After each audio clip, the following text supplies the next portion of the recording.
Hello friends and welcome back in my YouTube channel biology with Neha ma'am. Friends, आज के इस video में हम देखेंगे क्लासिफिकेशन ऑफ फंजाई। तो इसके पहले की वीडियो में हमने फंजाई के जनरल कैरेक्टर देखे थे, तो अगर वो वीडियो आपने नहीं देखे हैं तो वो वीडियो देख लीजिए।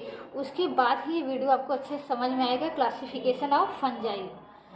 तो फंजाई का जो क्लासिफिकेशन है वो सबसे पहले हम देखते हैं किस बेसिस पे किया जाता है। देखिए, जो किसी भी इंडिविजुअल को जो क्लासीफाई किए जाती है तो उसका कुछ बेस होता है। तो आपसे बार बार पूछा जाता है कि किस बेस पर डिवाइड किया गया है। जैसे प्रोटोजोआ का भी पूछा जाता है, तो इसी तरह फंजाई का भी पूछा जाता है कि फंजाई को किस बेसिस पे डिवाइड किया गया है। तो फंजाई के पहले तो स्ट्रक्चर के बेसिस पे डिवाइड किया गया है कि उनका स्ट्रक्चर कैसा होता है, जैसा कि मैंने पहले बताया था फंजाई के स्ट्रक्चर के बारे में। दूसरा कि उनमें फ्रूटिंग बॉडी स्पोर कैसे होते हैं। तीसरा कि उनकी फ्रूटिंग बॉडी कैसे होती है, फ्रूटिंग बॉडी। और चौथा कि उनमें सेक्सुअल रिप्रोडक्शन होता है या नहीं होता, सेक्सुअल रिप्रोडक्शन प्रेजेंट या अब्सेंट, प्रेजेंट होता है या अब्सेंट होता है। तो देखिए, इसके बेसिस पे क्या होता है, फंजाई को डिवाइड किया गया है किस किस बेसिस पे, कि इनका स्ट्रक्चर कैसा होता है, इनका स्पोर कैसा होता है, फ्रूटिंग बॉडी कैसी होती है, सेक्सुअल रिप्रोडक्शन होता है या नहीं होता है। तो स्ट्रक्चर जो है पहले वीडियो में तो हमने देख लिया था कि स्ट्रक्चर का क्या मतलब होता है। स्ट्रक्चर का मतलब होता है कि उनका हाइफा कैसा है, सेप्टेट है कि एसेप्टेट है, ठीक, मल्टी न्यूक्लिएट है कि सिंगल न्यूक्लिएट है। और दूसरा क्या होता है, स्पोर। आइए हम देखते हैं कि स्पोर का मतलब क्या होता है। तो देखिए, स्पोर को अगर हमें डिफाइन करना हो तो स्पोर क्या होते हैं, तो आप बताएंगे spore are haploid reproductive unit, haploid reproductive unit. अब इसका मतलब क्या होगा कि जो स्पोर होते हैं वो हैप्लॉइड होते हैं और किस में हेल्प करते हैं, रिप्रोडक्शन में, ठीक। फंजाई और एल्गी में क्या होते हैं, स्पोर बनते हैं और ये स्पोर क्या करते हैं, जर्मिनेट होकर नए इंडिविजुअल को जन्म देते हैं, नए फंजाई को जन्म देते हैं। तो स्पोर जो होते हैं वो कई प्रकार के होते हैं और इनको कई बेसिस भी क्लासीफाई किया गया है। आइए एक एक करके हम वो देखते हैं, ठीक। तो पहले तो मोटेलिटी के आधार पर स्पोर दो प्रकार के होते हैं, ठीक। मोटेलिटी के आधार पर, तो मोटेलिटी के आधार पर अगर हम स्पोर देखें तो स्पोर क्या हो सकते हैं, मोटाइल हो सकते हैं और नॉन मोटाइल हो सकते हैं। तो ये क्या होते हैं, मोटाइल हो सकते हैं या नॉन मोटाइल हो सकते हैं। मोटाइल जो स्पोर रहेंगे उनको हम क्या कहेंगे, जू स्पोर कहेंगे, और जो नॉन मोटाइल रहेंगे उसको हम क्या कहेंगे, ए प्लानो स्पोर। और जब इस ए प्लानो स्पोर जो होता है उसी पे क्या हो जाती है, थिक कवरिंग हो जाती है, तो उसको कहते हैं हिप्नो स्पोर, ठीक। यानी जैसे कि ये एक स्पोर है, ए प्लानो स्पोर है, और जू स्पोर का मतलब क्या होता है कि मोटाइल होगा। मोटाइल होने का मतलब क्या है कि इसमें फ्लैजिला होगा, तो ये जू स्पोर हो गया। ए प्लानो स्पोर क्या होगा कि फ्लैजिला नहीं है, ये मूव नहीं कर सकता। और हिप्नो स्पोर का क्या मतलब होता है कि ये क्या है, ए प्लानो स्पोर है और जब स्पोर के बाहर क्या हो, एक थिक कवरिंग हो इस तरीके से, तो उसको क्या कहते हैं, हम हिप्नो स्पोर कहते हैं, ठीक। तो हिप्नो स्पोर क्या है, ए प्लानो स्पोर के ऊपर जब थिक कवरिंग हो जाती है उसी को क्या कहते हैं, हिप्नो स्पोर। ये हो गया जू स्पोर क्या होते हैं, प्लानो स्पोर क्या होते हैं और हिप्नो स्पोर क्या होते हैं। यानी मोटाइल, इस मोटाइलिटी के आधार पर हम स्पोर को दो भागों में बांटते हैं, मोटाइल स्पोर और नॉन मोटाइल स्पोर। और दूसरा ये होता है कि स्पोर कैसे हैं, सेक्सुअलिटी के आधार पर कि स्पोर क्या है, सेक्सुअल है कि एसेक्सुअल है, ठीक। सेक्सुअलिटी के आधार पर स्पोर कैसे है, सेक्सुअल है कि एसेक्सुअल है। तो स्पोर भी क्या होते हैं, दो प्रकार के होते हैं, सेक्सुअल और एसेक्सुअल।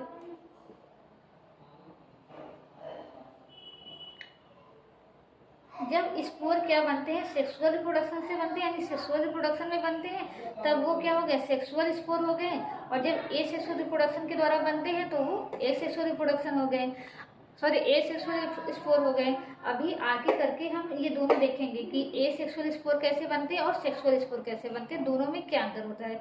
अभी आपको याद रखना है कि स्पोर क्या हो सकते हैं, मोटाइल हो सकते हैं, नॉन मोटाइल हो सकते हैं, सेक्सुअल हो सकते हैं, एसेक्सुअल हो सकते हैं। अब ये बनते कैसे हैं, दोनों में क्या अंतर होता है, ये आगे हम देखते हैं। और तीसरा क्या होता है कि स्पोर जो हैं वो एंडोजीनस भी हो सकते हैं और एक्सोजीनस भी हो सकते हैं, यानी उनकी प्रेजेंस के आधार पर कहाँ वो उपस्थित है। ठीक, वो बाहर उपस्थित है कि अंदर, यानी कहाँ पर उनका फॉर्मेशन हो रहा है, अंदर हो रहा है कि बाहर हो रहा है, फॉर्मेशन के आधार पर। स्पोर दो प्रकार के होते हैं, एक आपका होता है एंडोजीनस और एक होता है एक्सोजीनस। एंडोजीनस और दूसरा होता है एक्सोजीनस। एंडोजीनस का मतलब क्या होता है कि जो स्पोर हैं जब स्पोरेंजिया के अंदर बनते हैं, ये क्या हो गई, स्पोरेंजिया हो गई। अब इसके अंदर क्या स्पोर बन रहे हैं, तो स्पोर कैसे हो गए, एंडोजीनस हो गए। लेकिन अगर स्पोरेंजिया के बाहर बन रहे हैं स्पोर, इस तरीके से स्पोर क्या कर रहे हैं, बाहर बन रहे हैं, किसी फ्रूटिंग बॉडी हो गई और फ्रूटिंग बॉडी पे क्या स्पोर क्या हो रहे हैं, बाहर बन रहे हैं, तब उसको हम क्या कहते हैं, एक्सोजीनस कहते हैं। यानी जब स्पोर क्या बन रहे हैं, अंदर बन रहे हैं, तब एंडोजीनस हो गए। और ये स्पोर ये क्या है, ये जो मैंने बनाई ये फ्रूटिंग बॉडी है, तो फ्रूटिंग बॉडी के ऊपर जब स्पोर बनते हैं, यानी सिंपली कहने का मतलब है जब स्पोर क्या होते हैं किसी स्पोरेंजिया या किसी कवरिंग के अंदर नहीं होते हैं, ये क्या है कवरिंग है, इस कवरिंग के अंदर बन रहे हैं। तो जब किसी कवरिंग के अंदर बनते हैं तब उसको हम क्या कहते हैं, एंडोजीनस कहते हैं। जब किसी कवरिंग के अंदर नहीं होते यानी बाहर ही बनते हैं, तब उसको हम क्या कहते हैं, एक्सोजीनस कहते हैं। जब अंदर एंडोजीनस, बाहर एक्सोजीनस। तो ये हो गया स्पोर के बारे में। और हमने तीसरा बेसिस क्या बताया, फ्रूटिंग बॉडी। तो देखिए फ्रूटिंग बॉडी क्या होती है, यही समझ लेते हैं। फ्रूटिंग बॉडी का मतलब क्या होता है कि हम जैसे जानते हैं कि पहले क्या होता है, स्पोर होता है। अब ये स्पोर ग्रो करेगा तो ग्रो करके क्या बनाएगा, ये हाइफी बनाएगा। अब ये ढेर सारी हाइफी आपस में मिल करके क्या बनाती है, माइसीलियम बनाती हैं। और ये माइसीलियम कैसी होती हैं, हॉरिजेंटल होती हैं। लेकिन कुछ माइसीलियम क्या होती हैं, इसमें से जो होती है वर्टिकल मूव करती हैं, यानी अपराइट ऊपर की तरफ उठती हैं, इस तरीके से। और इसी जो अपराइट ये माइसीलियम है, इसी को ही हम क्या कहते हैं, फ्रूटिंग बॉडी कहते हैं।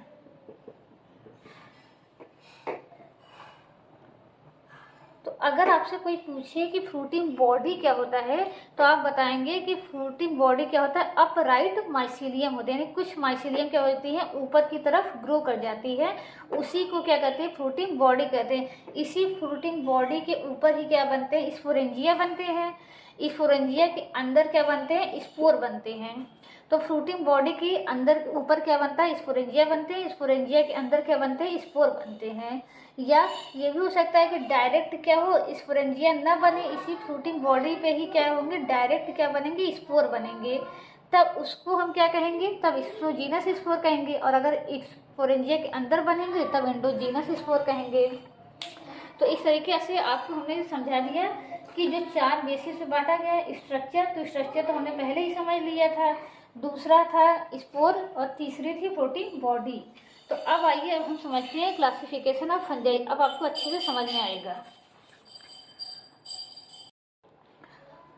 ठीक है, तो आइए क्लासिफिकेशन देखते हैं। तो फ्रेंड्स मेरे वीडियो में क्या है, आप देखते होंगे कि अक्सर जो है नॉइज बनी रहती है। तो इसकी वजह देखिए फ्रेंड्स यही है कि जो मेरा स्कूल है वो भी रोड पर है और जहाँ मैंने रूम लिया है वो भी रोड पर है। इसी वजह से मैं चाह कर भी क्या होती है नॉइज़ को कंट्रोल नहीं कर पा रही हूँ, क्योंकि क्या होता है कि रात में भी सोचती हूँ कि वीडियो बनाऊँ, तो रात में भी क्या होता है कि आवाज़ें आती रहती हैं। तो इसीलिए आप अगर थोड़ा सा कंप्रोमाइज़ कर सके तो सही रहेगा। तो आइए हम क्या करते हैं, क्लासिफिकेशन ऑफ फंजाई देखते हैं। तो फंजाई को हमने बताया कि सेक्सुअलिटी के आधार पर इसका क्लासिफिकेशन किया गया है। तो इसको पहले दो कैटेगरी में बांटा गया है। एक कैटेगरी में उन फंजाइयों को रखा गया है जिनमें क्या होता है कि सेक्सुअल रिप्रोडक्शन नहीं होता। दूसरी कैटेगरी में ऐसे फंजाई को रखा गया है जिसमें सेक्सुअल रिप्रोडक्शन होता है। तो इसमें क्या होता है, सेक्सुअल रिप्रोडक्शन अब्सेंट होता है, सेक्सुअल रिप्रोडक्शन अब्सेंट। और दूसरा इसको हम क्या कहते हैं, फंजाई इम्परफेक्टाई कहते हैं। Fungi imperfecti. ठीक है, फंजाई इम्परफेक्टाइज को क्यों कहते हैं? क्योंकि रिप्रोडक्शन स्टेज को यानी सेक्सुअल रिप्रोडक्शन जिसमें होता है उसको कहते हैं इम्परफेक्ट फंजाई, और जिसमें सेक्सुअल रिप्रोडक्शन नहीं होता उसको कहते हैं इम्परफेक्ट कहते हैं। तो इसका जो एग्जाम्पल है वो है ड्यूटेरोमाइसिटीज, यानी इसमें बस एक ही क्लास को रखा गया है, ड्यूटेरोमाइसिटीज को। ड्यूटेरोमाइसिटीज। अब हम आते हैं ऐसे फंजाई को जिसमें क्या होता है, सेक्सुअल रिप्रोडक्शन पाया जाता है, सेक्सुअल रिप्रोडक्शन प्रेजेंट, इनमें क्या होता है, सेक्सुअल रिप्रोडक्शन प्रेजेंट। तो इनको हम क्या कहेंगे, परफेक्ट फंजाई।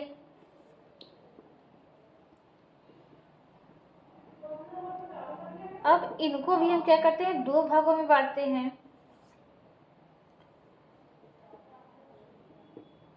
ठीक, एक होता है आपका लोअर फंजाई और एक होती है हायर फंजाई।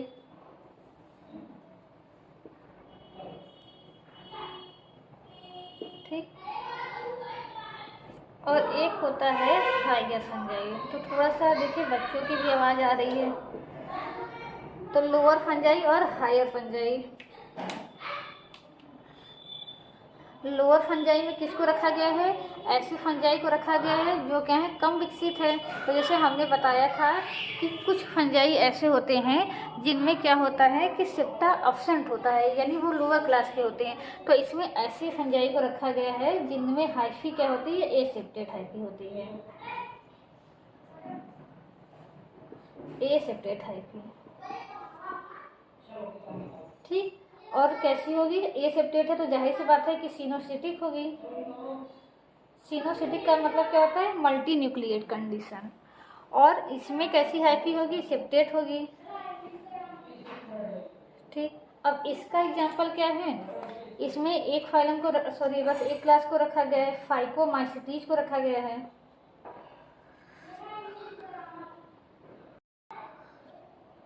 ठीक, इसमें किसको रखा गया है, फाइकोमाइसिटीज को रखा गया है। और इसमें जो है दो क्लासों को रखा गया है, एस्कोमाइसिटीज और बेसिडियोमाइसिटीज। एस्कोमाइसिटीज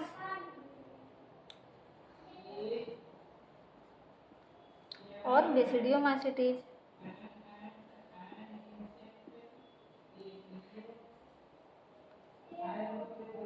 ठीक, तो इसमें हो गया एस्कोमाइसिटीज, बेसिडियोमाइसिटीज, इसमें हो गया फाइकोमाइसिटीज। ठीक, तो ये फंजाई को क्या है, मेनली जो है ये चार क्लासेस में हम डिवाइड करते हैं, ड्यूटेरोमाइसिटीज, फाइकोमाइसिटीज, एस्कोमाइसिटीज और बेसिडियोमाइसिटीज। ठीक, इसके अलावा देखिए फंजाई के और भी कई वैज्ञानिकों ने कई तरीके से क्लासिफिकेशन किया है, लेकिन एट द एंड वो इसी नतीजे पहुंचते हैं। ठीक, कि फंजाई क्या है, चार क्लासेस में पाई जाती हैं। तो आइए अब हम इन चारों क्लासेस में देखते हैं कि आपस में क्या क्या अंतर होता है। एक एक क्लास को हम डिटेल में पढ़ते हैं।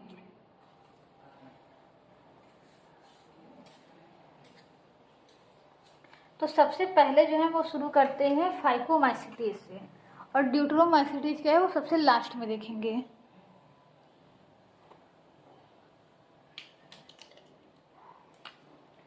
तो सबसे पहला फंजाई हम देखते हैं फाइकोमाइसिटीज।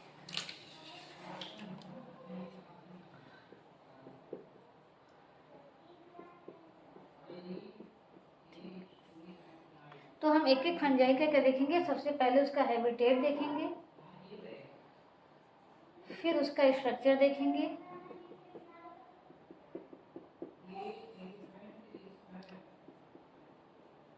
फिर उसमें न्यूट्रिशन कैसे होता है ये देखेंगे, फिर चौथे पॉइंट में हम देखेंगे रिप्रोडक्शन। और रिप्रोडक्शन में क्या देखेंगे, तीनों टाइप के, कि किसमें कैसा रिप्रोडक्शन हो रहा है। ठीक, तो अगर हम हैबिटेट देखें तो किसी भी फंजाई की हम बात करेंगे, सबका हैबिटेट क्या रहेगा, सिमिलर रहेगा, यानी सभी क्या होती है, डेड एंड डिकेइंग मैटर पे ग्रो करती हैं। ठीक, और अगर स्ट्रक्चर की बात करें तो स्ट्रक्चर में वेरिएशन आएगा। और इसके साथ साथ हम एक पांचवा पॉइंट देखेंगे कि उनमें न्यूट्रिशन कैसे होता है।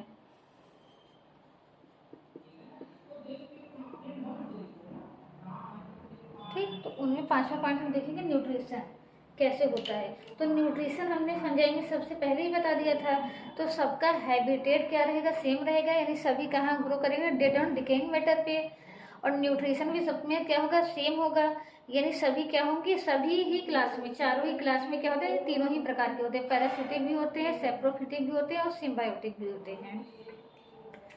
तो इसीलिए हम क्या करेंगे, न्यूट्रिशन और हैबिटेट सबका नहीं देखेंगे। तो हम आइए अब क्या करते हैं, स्ट्रक्चर और रिप्रोडक्शन ही सबका देखेंगे। इसी के आधार पर ही इनको क्योंकि क्लासीफाई भी किया गया है। तो अगर हम फाइकोमाइसिटीज की बात करें तो फाइकोमाइसिटीज का अगर हम हैबिटेट देखें तो ये कहाँ ग्रो करती है, डेड एंड डिकेइंग मैटर पे करती हैं। इसके अलावा जो फाइकोमाइसिटीज की कुछ स्पीसीज जो होती हैं वो एक्वेटिक होती हैं।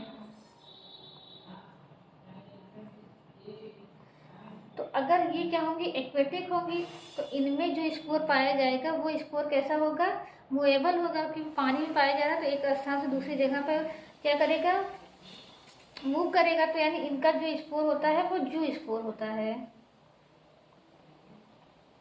और बाकी जितने भी फाइलम होते हैं उनमें क्या होता है, बाकी जितने भी क्लास होते हैं उनमें क्या होता है, ए प्लेनोस्पोर होता है। तो जैसे कि जब करेक्टर ही बता रहे थे तो बताए थे कि केवल फाइकोमाइसिटीज ही ऐसा क्लास है जिनमें मोटाइल सेल पाया जाता है। बाकी जो तीनों के क्लास है उनमें कोई भी मोटाइल सेल नहीं पाया जाता, न ही उनकी वेजिटेटिव सेल मोटाइल होती है, न ही उनका गैमेट होता है, न ही उनका स्पोर होता है। लेकिन जो फाइकोमाइसिटीज के मेंबर होते हैं उनमें क्या होता है, जू स्पोर पाए जाते हैं, यानी कि मोटाइल स्पोर पाया जाता है। तो हमेशा यही याद रखिएगा, अगर क्वेश्चन पूछा जाता है कि किस क्लास में एक्वेटिक फंजाई पाई जाती है तो क्या होगा आपका आंसर, फाइकोमाइसिटीज होगा। किस क्लास में मोटाइल स्पोर पाए जाते हैं तो भी आपका क्या ऑप्शन होगा, जू स्पोर होगा। ठीक, तो इसमें मोटाइल और नॉन मोटाइल दोनों ही प्रकार के पाए जाते हैं, लेकिन मोटाइल पाए जाते हैं, ये याद रखिएगा। ठीक, और बाकी किसी भी क्लास में मोटाइल स्पोर या मोटाइल गैमेट नहीं पाए जाते हैं। तो ये चीज़ें आपको याद रखनी है। और अगर हम इनका स्ट्रक्चर देखें तो इनका स्ट्रक्चर जो फाइकोमाइसिटीज में हमने पहले ही बताया है कि जो फाइकोमाइसिटीज के मेंबर होते हैं उनका सेप्टा कैसा होता है, सिनोसिटिक होता है और एसेप्टेट होता है। अब हम सीधा आते हैं रिप्रोडक्शन पे। तो रिप्रोडक्शन देखिए 3 तरीके से होता है, वेजिटेटिव, सेक्सुअल और एसेक्सुअल। तो सबसे पहले हमने वेजिटेटिव देखा था। तो जब हमने वेजिटेटिव रिप्रोडक्शन देखा था, ठीक, तो वहाँ वेजिटेटिव में हमने बताया था कि जो वेजिटेटिव रिप्रोडक्शन होता है वो 3 तरीके से होता है। अगर हम फंजाई की बात करें, यहाँ पर क्या होता है, फ्रेगमेंटेशन होता है, फीजन होता है और बर्डिंग होती है। ठीक, तो ये याद रखिए कि ये फीजन और बर्डिंग केवल किस में होता है, ईस्ट में होता है। बाकी जितने भी फंजाई हैं सभी में जो वेजिटेटिव रिप्रोडक्शन होता है वो किसके द्वारा होता है, फ्रेगमेंटेशन के द्वारा होता है।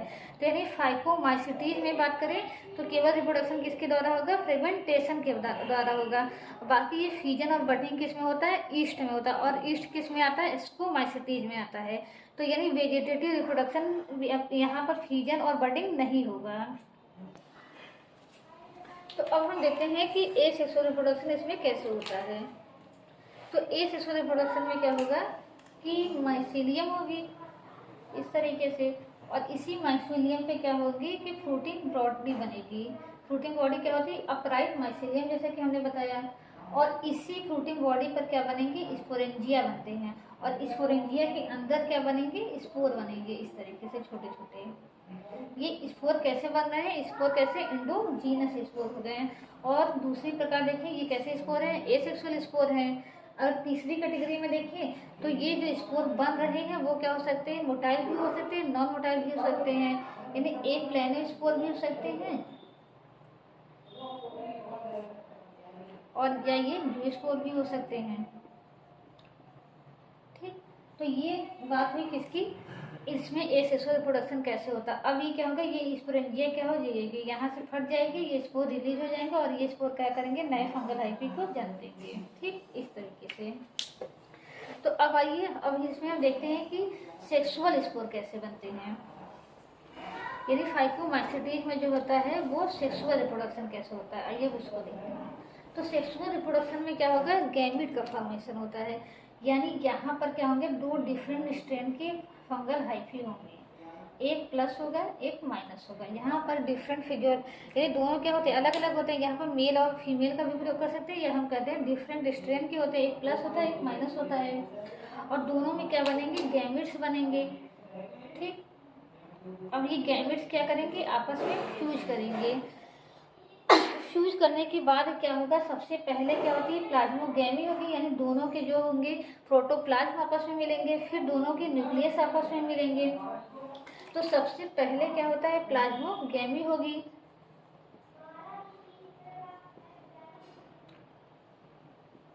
फिर उसके बाद क्या होगी, कैरियोगैमी। और कैरियोगैमी और प्लाज्मोगैमी जब हो जाएगी तब उसके बाद क्या बनेगा, जाइगोट बनेगा। और इस जाइगोट में अब क्या होंगे, मियोसिस होंगे। पहले इस जाइगोट के ऊपर क्या हो जाएगा, एक थिक कवरिंग हो जाएगी। अब यहाँ पर क्या बन जाएगा, जाइगोस्पोर बन जाएगा। इसको हम क्या कहते हैं, सॉरी, जाइगोस्पोरेंजिया कहते हैं। और जाइगोस्पोरेंजिया के अंदर अब क्या बनेंगे, ये न्यूक्लियस में क्या होगी, मियोसिस होगी। ये क्या है, जाइगोस्पोर है। अब इस जाइगोस्पोर में क्या होगा, मियोसिस होगा। अब मियोसिस से क्या होगा, 4 स्पोर बनेंगे। और इन चारों स्पोर को हम क्या कहेंगे, जाइगोस्पोर कहेंगे। तो इस तरीके से हम देख रहे हैं क्या बना, पहले गैमेट्स बने। ठीक, और गैमेट्स आपस में फ्यूज करके क्या बनाते हैं, जाइगोट बनाते हैं। ठीक, तो पहले क्या हुआ, प्लाज्मोगैमी हुआ, कैरियोगैमी हुआ, फिर मियोसिस हुआ। और नॉर्मली क्या होता है कि पहले मियोसिस से गैमेट्स बनते हैं। तो यहाँ गैमेट्स कैसे बनते हैं, गैमेट्स यहाँ माइटोसिस से बनते हैं। माइटोसिस के द्वारा यहाँ पर गैमेट्स बनते हैं।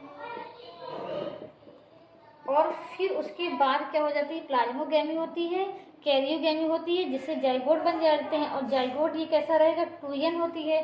ये फंगल हाइपी कैसी होती है, यन होती है। इसीलिए यन में क्या होता है कि माइटोसिस करके गैमेट्स बनाए जाते हैं, क्योंकि मियोसिस तो होगा ही नहीं, क्योंकि ऑलरेडी यन है। मियोसिस तब होता है जब 2n को यन करना होता है। अब ये जो जाइगोस्पोर बनेंगे, ये कैसे बनेंगे, यन बनेंगे। ये जो जाइगोस्पोर होंगे ये कैसे होंगे, ये यन होंगे। अब इनसे जो फंगल हाइफी बनेगी वो भी कैसी होगी, एन बनेगी। तो इससे इनकी क्या हो गई, हैप्लॉइडी जो हो गई वो मेंटेन हो गई। ठीक है, फंगल हाइफी कैसे होगी, हैप्लॉइड होंगे। तो इस तरीके से हम देख रहे हैं कि जो इनका अभी हमने सेक्सुअल रिप्रोडक्शन देखा, वहाँ पर भी जो इनकी स्पोर बने थे वो कैसे थे, इंडोजीनस थे। और यहाँ पर भी जो जाइगोस्पोर बन रहा है ये भी कैसा है, इंडोजीनस। यानी यहाँ इनके दोनों ही स्पोर क्या है, इंडोजीनियसली बन रहे हैं। तो ये हुआ फाइकोमाइसिटीज में। फाइकोमाइसिटीज में एक और चीज़ हम देख रहे हैं कि यहाँ पर प्लाज्मोगैमी हो रही है। प्लाज्मोगैमी के तुरंत बाद ही कैरियोगैमी हो जा रही है और डिप्लॉयड जाइगोट बन जा रहे हैं। इसके आगे के ग्रुप में हम देखेंगे कि प्लाज्मोगैमी तो होती है लेकिन कैरियोगैमी होने में कुछ टाइम लगते हैं। तो वहाँ पर एक और स्टेज आती है जिसको डाइकैरियन कहते हैं। तो ये हुआ किसके बारे में, फाइकोमाइसिटीज के बारे में। आइए अब हम देखते हैं स्कोमाइसिटीज के बारे में।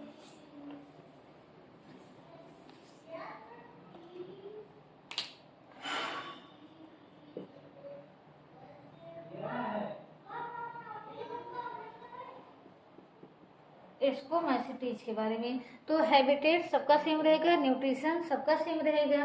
अब हम इनका क्या देखते हैं, रिप्रोडक्शन देखते हैं कि रिप्रोडक्शन कैसे होता है, वेजिटेटिव कैसे होता है, एसेक्सुअल कैसे होता है और सेक्सुअल कैसे होता है। तो वेजिटेटिव भी हमने बताया कि सब में वेजिटेटिव कैसे होगा, फ्रेगमेंटेशन के द्वारा होगा। वेजिटेटिव कैसे होगा, फ्रेगमेंटेशन।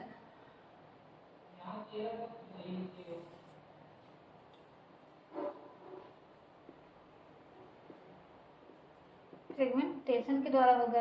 अब आइए ये देखते हैं कि इनमें क्या होगा, एसेक्सुअल रिप्रोडक्शन कैसे होता है। तो सेम वही कंडीशन रहेगी कि यहाँ पर क्या होंगी, ढेर सारी माइसीलियम होंगी। और माइसीलियम जो है वो ग्रो करके क्या बनाएंगी, ऊपर की तरफ प्रोटीन बॉडी बनाएंगी। और अब यहाँ क्या होगा, वहाँ क्या बना था, स्पोरेंजिया बना था, लेकिन यहाँ पर स्पोरेंजिया नहीं बनेगा। यहाँ पर सीधा जो होता है इस फ्रूटिंग बॉडी पर ही क्या लग जाते हैं, स्पोर लग जाते हैं। इस फ्रूटिंग बॉडी को यहाँ पर हम कहते हैं कोनिडियोफोर कहते हैं। कोनिडियोफोर कहते हैं। और इस कोनिडियोफोर पे सीधा क्या लग जाते हैं, कोनिडिया लग जाते हैं, इस तरीके से।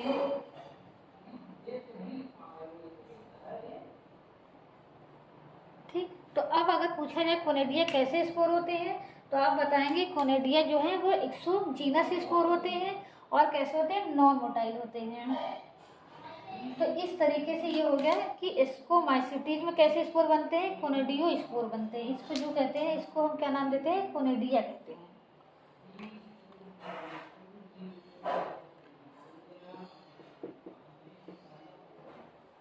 कोनिडिया बनते हैं और इसकी फ्रूटिंग बॉडी को हम क्या कहते हैं, कोनिडियोफोर कहते हैं। अब आइए हम देखते हैं कि इसमें सेक्सुअल रिप्रोडक्शन कैसे होता है। तो ए सेक्सुअल जो रिप्रोडक्शन से जो स्पोर बने वो कैसे थे, एक्सोजीनस थे। अब आइए देखते हैं कि सेक्सुअल रिप्रोडक्शन कैसे होगा। तो सेक्सुअल रिप्रोडक्शन जो होता है इसमें ये वही तरीका रहेगा कि पहले क्या होंगे कि दो डिफरेंट स्ट्रेन के हाइफी होंगे,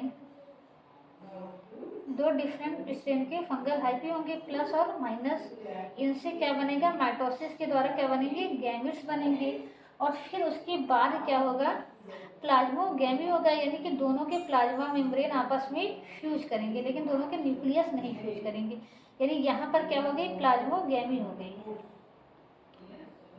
अब क्या होगा, प्लाज्मोगैमी के बाद ये जो कंडीशन बनी है इसको हम कहते हैं डाई कैरियन। डाई कैरियन, तो डाई कैरियन स्टेज किसमें नहीं पाई जा रही थी, फाइकोमाइसिटीज में, जबकि एस्कोमाइसिटीज में पाई जाती है। तो पहले डाई कैरियन स्टेज आता है जिसमें दोनों के प्रोटोप्लाज्म तो मिक्स हो जाते हैं लेकिन न्यूक्लियस मिक्स नहीं होते हैं, न्यूक्लियस आपस में फ्यूज नहीं होते। तो इस कंडीशन को हम कहते हैं डाई कैरियन या डाई कैरियोटिक कंडीशन कहते हैं। अब इसके बाद क्या होगा, दोनों न्यूक्लियस फ्यूज करेंगे तो क्या बनेगा, जाइगोट बनेगा, यानी इसके कुछ समय बाद भी होता है। अब जाइगोट से क्या बनेंगे, तो जाइगोट, ये जो जाइगोट है ये ग्रो करेगा और जाइगोट ग्रो करके फिर ये बनाएगा माइसीलियम बनाएगा। और माइसीलियम क्या करेंगे, कुछ माइसीलियम ऊपर के ग्रो करेंगे, उनको फ्रूटिंग बॉडी कहेंगे। इसकी फ्रूटिंग बॉडी को अलग नाम दिया गया है। इसकी फ्रूटिंग बॉडी को यहाँ हम क्या कर रहे हैं, इसको कार्प कर रहे हैं। इसको कार्प के ऊपर आप क्या बन रहा है, देख रहे हैं, स्कस बन रहे हैं। स्कस के अंदर क्या बन रहा है, इसको स्पोर बन रहा है। ठीक, तो इस तरीके से होता है इसमें सेक्सुअल रिप्रोडक्शन। तो यहाँ पर जो इसका ए सेक्सुअल स्पोर था वो कैसा था, इंडोजीनस, एक्सोजीनस था, यानी बाहर बन रहा था। और आप यहाँ देख रहे हैं यहाँ इसको स्पोर जो है वो अंदर की तरफ बन रहे हैं। तो ये हो गया इसको माइसिटीज के बारे में। अब आइए अब हम देखते हैं बेसिडियोमाइसिटीज के बारे में। तो बेसिडियोमाइसिटीज क्या होता है, इसमें आपको देखेंगे कि इसमें क्या होता है, जो बेसिडियोमाइसिस ग्रुप है इसमें क्या होते हैं, सेक्सुअल ऑर्गन नहीं पाए जाते हैं। जो बेसिडियोमाइसिटीज होते हैं इनमें क्या होते हैं, सेक्सुअल ऑर्गन नहीं पाए जाते हैं। सेक्सुअल ऑर्गन, ये हम कहें कि इनमें सेक्स ऑर्गन नहीं पाए जाते हैं और न ही गैमेट पाया जाता है। लेकिन फिर भी इनमें क्या होता है, सेक्सुअल रिप्रोडक्शन प्रेजेंट होता है। सेक्सुअल रिप्रोडक्शन प्रेजेंट होता है। तो वो कैसे होता है, ठीक। तो पहले अगर इनकी बात हम करें कि इनमें वेजिटेटिव रिप्रोडक्शन होता है या नहीं होता है, तो वेजिटेटिव रिप्रोडक्शन इनमें भी क्या होता है, फ्रेगमेंटेशन के द्वारा होता है। ए सेक्सुअल रिप्रोडक्शन क्या होता है, इनमें एब्सेंट होता है। ठीक, यानी ए सेक्सुअल रिप्रोडक्शन क्या होगा, एब्सेंट होगा। तो यानी यहाँ पर क्या होंगे, ए सेक्सुअल स्पोर नहीं पाए जाएंगे। तो अब आइए हम देखते हैं कि अगर इनमें क्या होता है, सेक्स ऑर्गन नहीं होता, तो इनमें सेक्सुअल रिप्रोडक्शन कैसे पाए जाते हैं। तो यहाँ पर हमने एक तरीका बताया था, सोमैटोगैमी बताई थी। सोमैटोगैमी में हमने क्या देखा था कि दो हाइफी क्या होते हैं, एक प्लस और एक माइनस हाइफी क्या हो जाते हैं, आपस में फ्यूज कर जाते हैं। ठीक, ये दो हाइफी हैं, दोनों आपस में क्या करेंगे, फ्यूज कर जाएंगे इस तरीके से।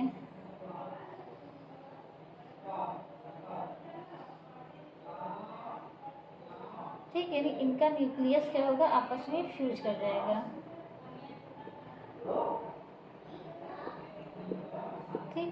और अब ये जो डिप्लॉयड कंडीशन है ये कैसी बन गई, डाई कैरियन कंडीशन बन गई।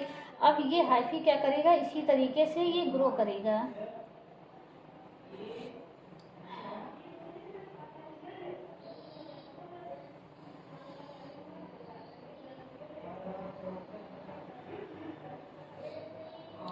ठीक, और इसकी प्रत्येक जितनी भी सेल बनेंगी सभी में क्या होंगे, दो दो न्यूक्लियस पाए जाएंगे इस तरीके से। अब ठीक,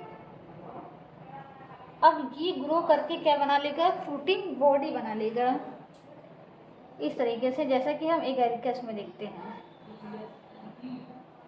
इस तरीके से क्या बन जाती है, फ्रूटिंग बॉडी बन जाती है।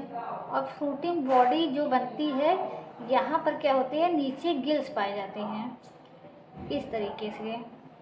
जैसा कि आपने मशरूम देखा होगा तो देखा होगा गिल पाए जाते हैं, और गिल से ही लगे होते हैं बेसिडियम लगे होते हैं, छोटे छोटे बेसिडियम लगे होते हैं इस तरीके से।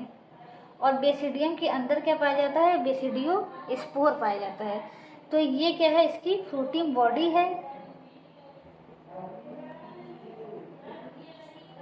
देखिए ये वीडियो क्या है, थोड़ा सा कॉम्प्लिकेटेड हो रहा है, लेकिन इस वीडियो को अगर आप 1 से 2 बार देख लेंगे तो ये आपको आसानी समझ में आ जाएगा। ये कोई भी चीज़ होती है जो पहली बार समझते हैं और कई चीज़ें जब समझते हैं एक साथ तो थोड़ा सा टफ लगता है। तो इसीलिए आप क्या करेंगे, इस वीडियो को एक बार देखने के बाद उसको दोबारा देखेंगे और फिर खुद से लिख कर समझेंगे। जैसे हम एक एक करके लिख के समझ रहे हैं, आपको समझा रहे हैं, उसी तरह आप भी लिखेंगे कि एस्कोमाइसिटीज क्या होता है, बेसिडियोमाइसिटीज क्या होता है, फाइकोमाइसिटीज क्या होते हैं, तीनों में क्या अंतर हो रहा है। इस तरीके से आप कंपेयर करेंगे, उसमें सेक्सुअल रिप्रोडक्शन कैसे हो रहा है, एसेक्सुअल कैसे हो रहा है, स्पोर कैसे बन रहे हैं। तो ये सब जब चीज़ें बार बार आप लिखेंगे तो याद होगा, नहीं तो आप कंफ्यूज हो जाएंगे कि इसमें एक्सोजीनस है, किसमें इंडोजीनस है, किसमें सेक्सुअल किस तरीके से हो रहा है, किसमें किस तरीके से हो रहा है। तो यहाँ पर क्या होता है कि एक सेक्सुअल रिप्रोडक्शन एब्सेंट होता है। सेक्सुअल रिप्रोडक्शन के लिए क्या होता है, यहाँ पर न तो गैमेट्स बनते हैं और न ही सेक्स ऑर्गन पाया जाता है। यहाँ पर जो हाइफी होती है, दो हाइफी आपस में फ्यूज कर जाती है। इनका न्यूक्लियस आप यहाँ देख रहे हैं कि यहाँ पर प्लाज्मोगैमी तो हो गई है, लेकिन कैरियोगैमी अभी भी नहीं हुई है। तो अगर आपसे पूछा जाए कि किसमें प्लाज्मोगैमी के तुरंत बाद कैरियोगैमी हो जाती है, तो आपका आंसर हो जाएगा फाइकोमाइसिटीज। और अगर पूछा जाए किसमें कुछ समय लगता है तो हो जाएगा एस्कोमाइसिटीज, जैसे कि हमने देखा। और किसमें अगर लगे कि बहुत ज़्यादा टाइम लगता है तो आपका आंसर हो जाएगा बेसिडियोमाइसिटीज। कि आप यहाँ देख रहे हैं कि यहाँ पर क्या होगी, फ्रूटिंग बॉडी बन गई है। फ्रूटिंग बॉडी क्या बन गई, उसके अंदर क्या हो गया, गिल पाए जाते हैं। गिल के अंदर क्या पाया जा रहा है, ये जो हमने लंबा लंबा स्ट्रक्चर बनाया ये क्या है, गिल है। और गिल से ही क्या लगे हुए हैं, बेसिडियम लगे हुए हैं। अब क्या होगा, बेसिडियम के अंदर क्या है, दो न्यूक्लियस है, एक प्लस का और एक माइनस का। अब यहाँ पर क्या होगा, कैरियोगैमी होगी। तो इतना लेट कैरियोगैमी हो रही है, यानी यहाँ तुरंत प्लाज्मोगैमी के बाद कैरियोगैमी नहीं होती है, डिले होती है। अब क्या होगा, जब कैरियोगैमी हो जाएगी तब यहाँ पर क्या बन जाएंगे, जाइगोट बन जाएंगे। और ये जो जाइगोट यहाँ पर अब बनेगा, ये इंडोजीनियसली नहीं बनेगा, ये एक्सोजीनियसली बनेंगे। यानी इस तरीके से बेसिडियम के ऊपर बनते हैं, चार चार। ठीक, इनको हम क्या कहते हैं, बेसिडियो स्पोर कहते हैं।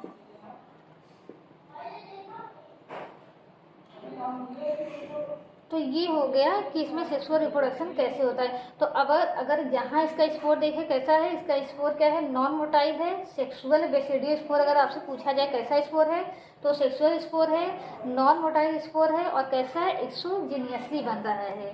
तो आइए एक बार हम क्या करते हैं, सबके स्पोर को और एक बार कंपेयर कर लेते हैं कि सब में कैसा स्पोर बन रहा है। और ये चार्ट आप हमेशा याद रखिएगा। ठीक, तो फाइकोमाइसिटीज,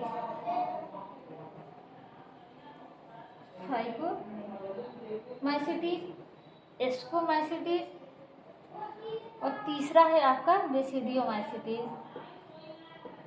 ठीक, अगर फाइकोमाइसिटीज में देखें एसेक्सुअल के रिप्रोडक्शन के बारे में। ठीक, तो अगर इनके एसेक्सुअल रिप्रोडक्शन से जो स्पोर बनता है वो स्पोर कैसा होता है, वो जू स्पोर भी हो सकता है और कैसा हो सकता है, ए प्लानो स्पोर भी हो सकता है। ठीक। और कैसा होगा, मोटाइल होगा। अगर मोटेलिटी के आधार पर देखिए। तीसरा कैसा होगा, हमने बताया था इनका जो स्कोर होता है वो कैसे होता है, एंडोजीनस होता है। ठीक। अब अगर यहाँ बात करें तो एस्कोमाइसिटीज में हमने देखा था क्या बनता था, कोनिडिया बनता था। और कोनिडिया कैसा होता था, नॉन मोटाइल होता था और एक्सोजीनस होता था।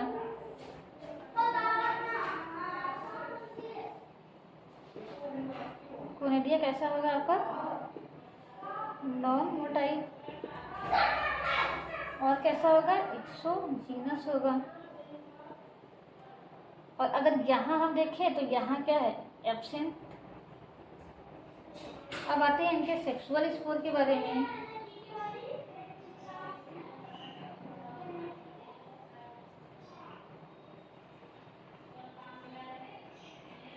सेक्सुअल स्कोर जो फाइकोमाइसिटीज का होता है उसको हमने बताया क्या कहा जाता है, जाइगोस्पोर कहा जाता है। ये कैसा होता है, एंडोजीनस होता है। अब यहाँ देखिए, यहाँ क्या कहा जाता है, हमने बताया था यहाँ एस्कोस्पोर कहा जाता है। और एस्कोस्पोर कैसा होता है, एंडोजीनस होता है। यहाँ पर क्या होता है, बेसिडियोस्पोर होता है। और बेसिडियोस्पोर कैसा होता है, एक्सोजीनस होता है।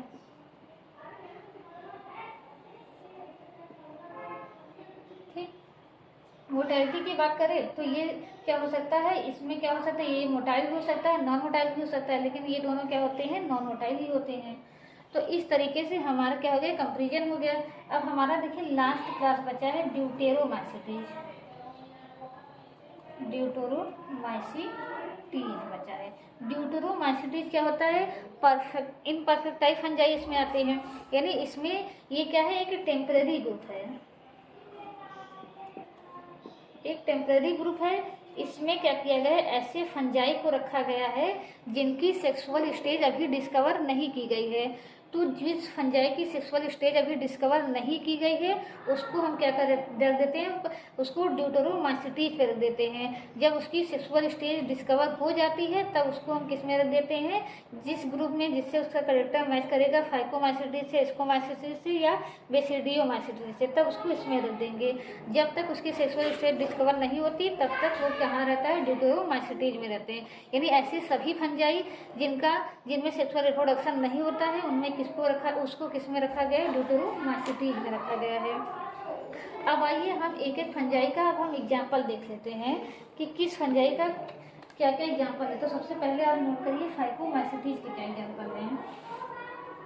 तो फाइकोमाइसिटीज में आपका आता है म्यूकर आता है, एल्बियो आता है,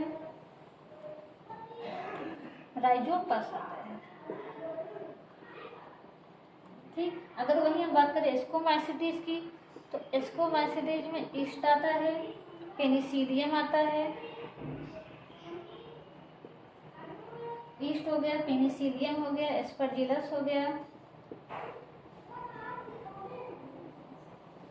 एस्परजिलस हो गया, न्यूरोस्पोरा हो गया, क्लेविसेप्स हो गया, मोरल एंड टफल हो गया, मोरल एंड टफल। ये मोरल और टफल्स जो होते हैं वो क्या होते हैं, इडिबल होते हैं। इडिबल मतलब खाने योग्य। कौन कौन से, बस ये मोरल और टफल। ठीक। ये क्या होते हैं, इडिबल होते हैं। और अगर वही हम किसकी बात करें, बेसिडियोमाइसिटीज की बात करें तो बेसिडियोमाइसिटीज का एक पॉपुलर एग्जाम्पल आप जानते हैं कि इसमें क्या आता है, एगेरिकस आते हैं, इसमें आपका एगेरिकस आता है, इसी में पक्सिनिया आती है, इसी में यहाँ पर हम लिख देते हैं इसका एग्जाम्पल। इसमें क्या क्या आ जाएगा, इसमें एगेरिकस आ जाएगा, इसी में पक्सिनिया आता है, इसी में अस्टिलागो आता है। ठीक। तो ये आपको हो गया एगेरिकस का एग्जाम्पल हो गया।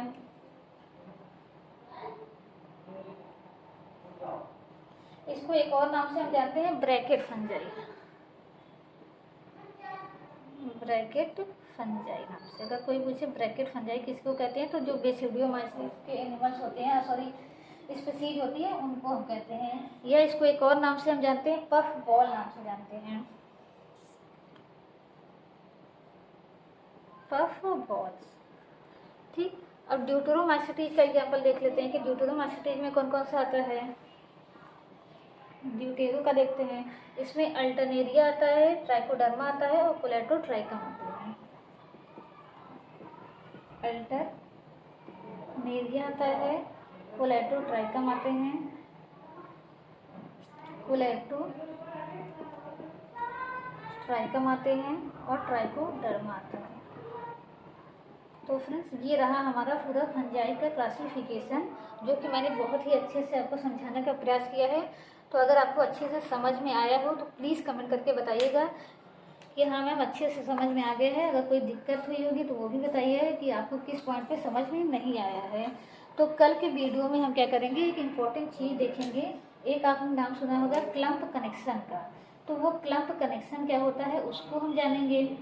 इसके अलावा एक फेरी रिंग होती है, और फेरी रिंग क्या होती है वो भी जानेंगे। ये दोनों ही इम्पोर्टेंट एग्जाम के दृष्टि से बहुत ही इम्पोर्टेंट है। तो ये दोनों हम जानेंगे कि क्लैंप कनेक्शन क्या होता है और फेरी रिंग क्या होती है। तो फ्रेंड्स, अगर आपको वीडियो अच्छा लगता है तो प्लीज़ आप लोग वीडियो को लाइक किया करिए। आप लोग वीडियो को लाइक बहुत कम करते हैं। वीडियो पर व्यू तो होते हैं लेकिन लाइक और कमेंट्स नहीं होते। तो अगर आपको वीडियो पसंद आ रहा है तो प्लीज़ उसको बताइए कि हाँ आपको वीडियो पसंद आ रहे हैं। अगर कुछ कमी लग रही है तो आप वो कमी भी बताइए। और आप इसी तरह क्या करते रहिए, वीडियो को लाइक करते रहिए और देखते रहिए। Thank you so much.